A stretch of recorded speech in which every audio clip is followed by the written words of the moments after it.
Hey, what up everybody? This is Stevie Breach coming to you the day after WWE Legends Season 1 Episode 4 review. I have not been able to catch up on the schedule of getting used to watching this show on Thursdays. Last night I worked late, had to turn around and work this morning, so there was no chance in hell that Legends House was going down, but I have watched it today, and it was the highlight of my day. I am so glad that I was able to check out Legends House, because this was an awesome episode. Last week, you can remember, they were driving down the freeway after they had done their commercial contest, and the winning team was riding the limos, while, team, Hillbilly Jim, Jimmy Hart, who else was in the bitchin' van? Pat Patterson was in there. The whole cast of complainers, they were, complaining about the guys getting to ride in the limo while they got to ride in the van. But from honestly, you get to see that, Hacksaw Jim Duggan was kicking back with some booze in the limo. The guys in the van honestly had more room to move around and space themselves out than the guys in the limousine did. But the cops pulled over the limousine, and we got to see one of those things that would have ended up in Wrestler's Court. When the limousine was pulled over, I guess there's a special seat that the head wrestler is supposed to sit in, the guy with the most respect of the locker room or the respect of the group. The first seat right next to the door, I guess, has the most cushiest seat with the most cushiest amount of room, and that's the seat that Howard Finkel sat in. And he got a ton of heat because he wasn't able to stick his head out the window and talk the cop out of giving the ticket to the driver and sort of help the group moving on down the road. Everyone thought that Howard had sat there because he was being selfish, because he wanted the most, room because he's the biggest guy. Piper was going on about that's supposed to be like the king seat. I'm guessing that Piper probably thought that he should have been sitting in that seat because he was the guy who was probably the biggest name of anybody that is on that show. And when it all came down to it, Tony Atlas is the guy that told the Fink to sit in the seat, which cast a whole bunch of heat on him until they got into the city of Vegas.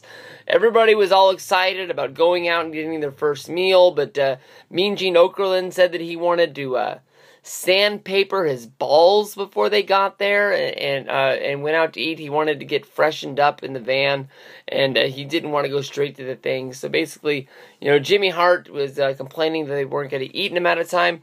They were walked into a large Las Vegas, I guess you can say it's an auditorium, or it's it wasn't really like a full-on arena, but, they were greeted because they didn't know what they were going to be doing there. It turns out that they were there to be Chippendales dancers. If I had any guts at all, I'd rip this shirt off right now and I'd start breaking it down.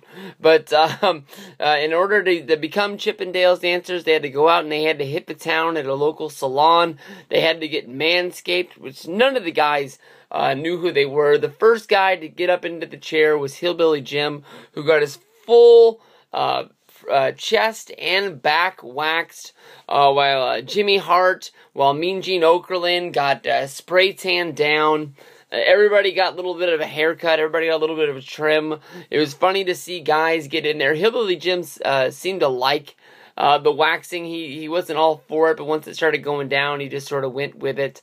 Roddy Piper said he was at the point where he was just going to say, fuck it, and he wanted to go home, but he had to sort of get into it and, realize, that, he had to sort of get into the spirit and say, this is for, entertainment, it's for WWE, it's, one of those things that keeps me in the limelight. So he laid down, but he honestly was as close to the 40-year-old virgin laying there on that table getting his chest waxed as about anybody I'd ever seen. It almost made me want to go out and get my chest waxed. It's been some time here, it's growing out thick.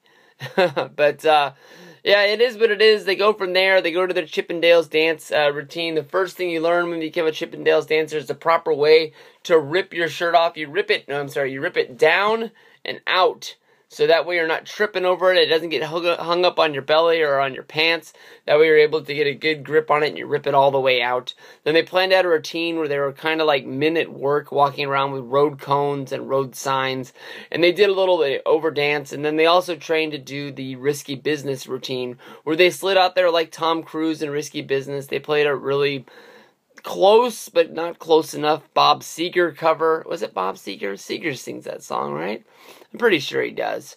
And everybody danced. The chicks seemed to really dig the Legends routine. I don't know how they really planned this, where the girls didn't turn on them and boo and throw trash at these guys. But they were over. It really worked out.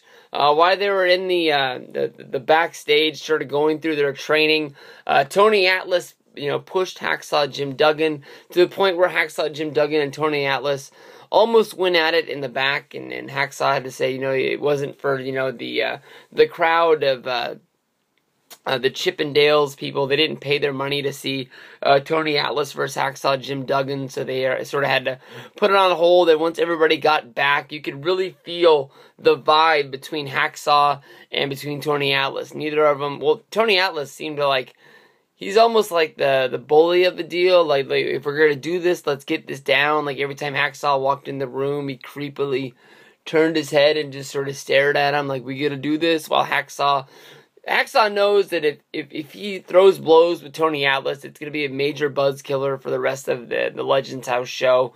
And at the same point, it just would suck to start throwing down. Roddy Piper intervenes a little bit, tries to talk to Tony Atlas, tells him that, he's been there, he's been having too much fun, he needs to get some sleep and become the Tony Atlas that he is. Tony Atlas says that him and Hacksaw have hated each other for 20 years, they've never been friends, they're never going to be friends.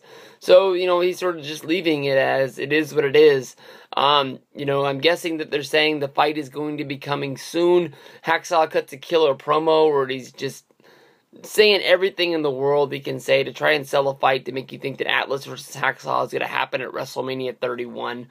More than likely, I don't think there's going to be any punches thrown. More than likely, Roddy Piper, Pat Patterson, Mean Gene Okerlund are going to be able to sit these guys down, Dr. Phil style, and they're going to be able to work it out over some tears. And we'll have to see, what goes down. But I'm looking forward to next Thursday, probably next Friday. Legends House. Episode 5. It's going to be awesome. Season 1, I made a video about Ric Flair showing up. Woo! Season 2. Peace out.